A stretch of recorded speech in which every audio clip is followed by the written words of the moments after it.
Praise the Lord. കർത്താവിൻ്റെ ധന്യ തിരുനാമം വാഴ്ത്തപ്പെടുമാറാകട്ടെ. ഞാൻ ക്രിസ്തുവിൽ സ്നേഹിക്കുന്ന എല്ലാ ദൈവമക്കൾക്കും 8-ാം മാസത്തിൻ്റെ 26-ാമത്തെ പ്രഭാത വന്ദനം കൂടെ അറിയിക്കുന്നു. ലോകമെമ്പാടുമായിരുന്നു കൊണ്ട് വചന സന്ദേശത്തിൽ പങ്കാളികളാകുന്ന എല്ലാ ദൈവദാസന്മാർക്കും ദൈവദാസിമാർക്കും വാത്സല്യ കുഞ്ഞുങ്ങൾക്കും എൻ്റെ ഹൃദയത്തിൻ്റെ ആഴമേറിയ സ്നേഹത്തെയും നന്ദിയും വന്ദനത്തെയും ആമേനൊപ്പം സ്തോത്രം പ്രാർത്ഥനയും അറിയിക്കുന്നു. ഈ പ്രഭാതവും പ്രാർത്ഥനയോടുകൂടെ ദൈവസന്നിധിയിൽ നമുക്ക് അടുത്തു ചെല്ലാം. 144-ാം സങ്കീർത്തനക്കാരൻ പാടുന്നു, ഈ സ്ഥിതിയിൽ ഇരിക്കുന്ന ജനം ഭാഗ്യമുള്ളത്. യഹോവ ദൈവമായിരിക്കുന്ന ജനം ഭാഗ്യമുള്ളത് തന്നെ.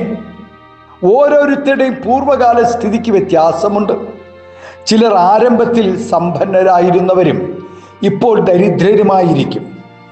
ചിലപ്പോൾ മറിച്ചുള്ള അനുഭവമായിരിക്കാം മറ്റു ചിലർക്ക് പറയുവാനുള്ളത്. എന്നാൽ ഭൗതികമായി ഏത് അനുഭവത്തിലായിരുന്നാലും അതൊന്നും ആരുടെയും നിത്യതയെ ബാധിക്കുന്ന കാര്യമല്ല. ക്രിസ്തുവിനെ കൂടാതെയുള്ള ദാരിദ്ര്യമോ സമ്പന്നതയോ സ്ഥാനമാനങ്ങളോ ഉയർച്ചകളോ മറ്റു എന്തു തന്നെ ആയിരുന്നാലും ജീവിതം നഷ്ടമാണ്, കഷ്ടമാണ്.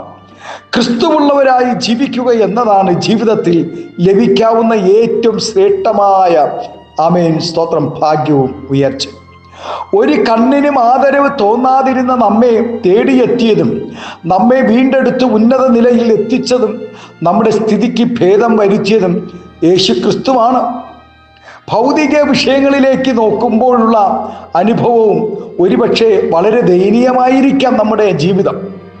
ഇങ്ങനെയുള്ള നമ്മുടെ ജീവിതത്തിൽ നമ്മുടെ ചുറ്റുപാടുകളിൽ ആയിരുന്ന നമ്മെ നമ്മുടെ കർത്താവ് നമ്മുടെ സ്ഥിതികളെ മാറ്റുവാനിടയായി.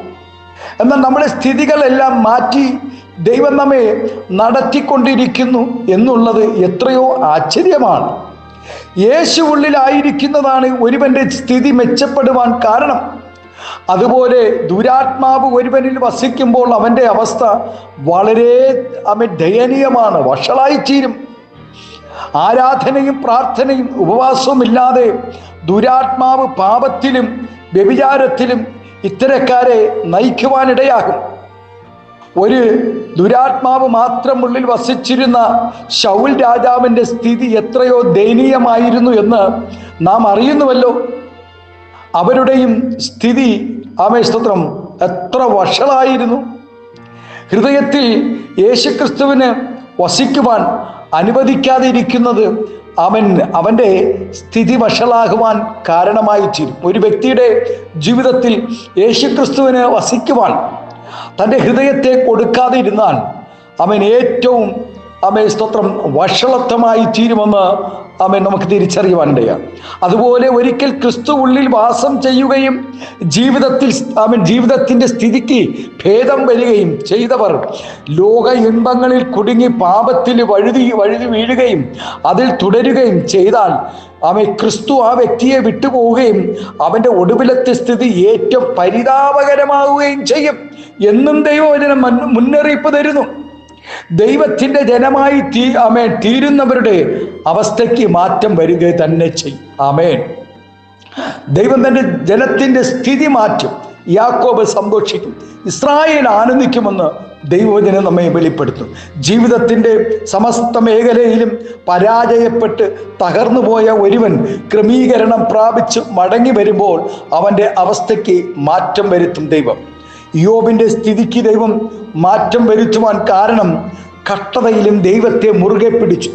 പിശാചിൻ്റെ പരീക്ഷയിൽ പരാജയപ്പെട്ടു പോകാതിരുന്നതിനാൽ പരീക്ഷയ്ക്ക് ശേഷം മുൻപുണ്ടായിരുന്നതിൻ്റെ ഇരട്ടി കൊടുത്തുകൊണ്ട് ദൈവം തൻ്റെ സ്ഥിതിക്ക് ഭേദം വരുത്തുവാനിടയായി. ആമേൻ. പ്രിയ ദൈവവേദലി, ആമേൻ.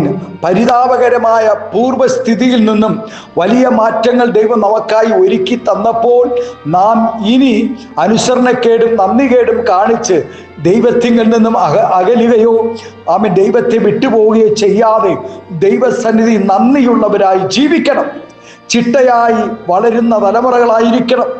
കഠിനാധ്വാനം ചെയ്യുന്ന സഹോദരന്മാരായിരിക്കണം. പ്രമാണം ലംഘിക്കാതെയും കലകമുണ്ടാക്കാതെയും ഇരിക്കുകയും ചെയ്യുന്ന സഭയും സഭാജനങ്ങളുമായിരിക്കണം. ഈ സ്ഥിതിയിൽ ഇരിക്കുന്ന ജനം ഭാഗ്യമുള്ളവരായിരിക്കും. ദൈവം നമ്മുടെ സ്ഥിതിക്ക് മാറ്റം വരുത്തുമ്പോൾ നാം സന്തോഷിക്കുകയും ആനന്ദിക്കുകയും വേണം. അതെ, നമ്മുടെ സ്ഥിതി മാറ്റുന്ന ദൈവത്തിന് ഈ പ്രഭാതം നന്ദിയോടെ നമുക്ക് സ്തോത്രം ചെയ്യാം. അതേ ദൈവവേദനെ, ഈ 8-ാം മാസത്തിൽ ആമേൻ ദൈവമക്കളുടെ സ്ഥിതികളെ ദൈവം മാറ്റുന്ന ആമേൻ സ്തോത്രം നാളുകൾ വിദൂരമല്ല എന്ന് ആത്മാവിൽ ഇന്ന് പ്രഭാതം പറയട്ടെ. ആമേൻ. നമുക്ക് പ്രാർത്ഥനയോടുകൂടെ ദൈവസന്നിധിയിൽ നമുക്ക് അടുത്തു ചെല്ലാം. ആമേൻ. അത് സങ്കീർത്തനക്കാരനോടുകൂടെ നമുക്കും ഈ പ്രഭാതം പറയാം, ഈ സ്ഥിതിയിൽ ഇരിക്കുന്ന ജനം ഭാഗ്യമുള്ളത്. യഹോവ ദൈവമായിരിക്കുന്ന ജനം ഭാഗ്യമുള്ളത് തന്നെ. ആമേൻ. ഈ സ്ഥിതി ദൈവത്താൽ നമുക്കുണ്ടായെങ്കിൽ അത് നമ്മുടെ ജീവിതത്തിലെ ഏറ്റവും വലിയ ഭാഗ്യമാണ്. അത് ഏത് അനുഭവത്തിൽ കൂടെ പോയാലും യേശുവിനെ മുറുകെ പിടിച്ചുകൊണ്ട് ആമേൻ വചനത്തിൽ നിലനിന്നുകൊണ്ട് ആമേൻ ദൈവഭയത്തോടുകൂടെ വിശുദ്ധിയോടുകൂടെ വേർപാടോടുകൂടെ ദൈവഭയത്തോടുകൂടെ നമുക്ക് ദൈവസന്നിധിയിലായിരിക്കാം. നമ്മുടെ കണ്ണുകളെ അടയ്ക്കാം. നമ്മുടെ സ്ഥിതി മാറ്റുന്ന ദൈവത്തോട് നമുക്ക് യാചിക്കാം. സ്വർഗീയ പിതാവേ, സ്നേഹവാനായ ഞങ്ങളുടെ നല്ല ദൈവമേ, അനുഗ്രഹവും പ്രശാന്തവുമായ നല്ല പ്രഭാതത്തിനായി നന്ദി പറയുന്നു നാഥ. ഈ ശബ്ദം ശ്രവിക്കുന്ന എല്ലാ ദൈവക്കുഞ്ഞുങ്ങളെയും അനുഗ്രഹിക്കണമേ. അവിടെ സ്ഥിതികൾക്ക് ഭേദമുണ്ടാകട്ടെ. ഏകാന്തതയുടെ അനുഭവങ്ങളിലും വാർദ്ധക്യ ബലഹീനതകളിലും രോഗബലഹീനതയിൽ കർത്താവെ, ഹോസ്പിറ്റൽ അഭയം പ്രാപിച്ചവർ കർത്താവെ, ഭവനങ്ങളിൽ വളരെ ദയനീയമായ അവസ്ഥകളിലായിരിക്കുന്ന അനേക പ്രിയപ്പെട്ടവർ ഇന്ന് പകൽക്കാലം കർത്താവെ സ്തോത്രം, മക്കളെ ഓർത്ത് കരയുന്നവർ കർത്താവെ സ്തോത്രം, മുന്നോട്ട് സ്തോത്രം കർത്താവ് ഒരിക്കലും മുന്നോട്ട് കടന്നു പോകുവാൻ കഴിയാത്ത സാഹചര്യങ്ങളിൽ പലരും പകച്ചു നിൽക്കുമ്പോൾ എൻ്റെ ദൈവം അവരുടെ സ്ഥിതികളെയെല്ലാം മാറ്റണം. ഇസ്രായേൽ ജനത്തിൻ്റെ സ്ഥിതിയെ മാറ്റിയതുപോലെ, അഹരോൻ ഗൃഹത്തിൻ്റെ സ്ഥിതി മാറ്റിയതുപോലെ, ഓബേദേദോമിൻ്റെ സ്ഥിതി മാറ്റിയതുപോലെ, കർത്താവ് യോസഫിൻ്റെ സ്ഥിതി മാറ്റിയതുപോലെ, ആമേൻ രൂത്തിൻ്റെ സ്ഥിതി മാറ്റിയതുപോലെ ഇന്ന് പകൽക്കാലം എൻ്റെ ജനത്തിൻ്റെ സ്ഥിതിയെ ദൈവം മാറ്റണം. നന്മകളാൽ നിറയ്ക്കണം, അകത്തുമെടുക്കണം. യേശുവിൻ്റെ നാമത്തിൽ പ്രാർത്ഥന കേൾക്കണമേ സ്വർഗീയ നല്ല പിതാവേ. ആമേൻ, ആമേൻ. Thank you. God bless you. ദൈവം എല്ലാവരെയും ഈ പ്രഭാതം ധാരാളമായി അനുഗ്രഹിക്കട്ടെ. Thank U.